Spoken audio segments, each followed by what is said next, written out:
Bonjour. Dans cette vidéo, je vais vous présenter une phrase coréenne que vous pourrez souvent utiliser et vous expliquer les différents points de grammaire qui s'y rapportent. Nous allons étudier la phrase suivante. 한국말을 배우고 싶은데 매우 어려워요. Elle est composée des mots suivants. 한국말, la langue coréenne. 을, particule marquant le COD. 배우다, apprendre. 싶다, vouloir. 매우, très, trop. 어렵다, dur, difficile. Dans l'exemple, on retrouve la forme en go du verbe 배우다.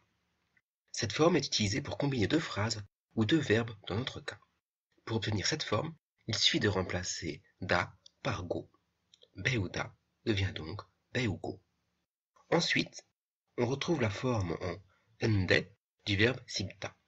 Cette forme est utilisée pour marquer une opposition, une contradiction ou une hésitation, que l'on retrouvera en français avec le mot mais. Pour obtenir cette forme, il faut ajouter des à la forme déterminative présente du verbe. La forme déterminative présente du verbe 싶다 est 싶은. Puis on ajoute des pour obtenir 싶은데.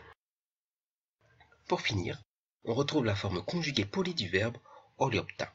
Le radical du verbe 어렵 se termine par b, que l'on remplace par ou pour obtenir 어려우, puis on ajoute o qui combiné à ou devient 워.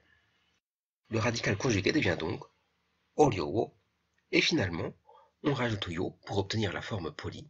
On a donc 어려워요. Étudions maintenant la phrase morceau par morceau. 한국말을, le coréen. 한국말을 배우고, apprendre le coréen. 한국말을 배우고 싶은데, je veux apprendre le coréen mais. 한국말 배우고 싶은데 매우, je veux apprendre le coréen mais c'est très. 한국말을 배우고 싶은데 매우 어려워요. Je veux apprendre le coréen, mais c'est très difficile. Pour conclure, même si le coréen est compliqué, n'abandonnez pas. Merci d'avoir regardé cette vidéo.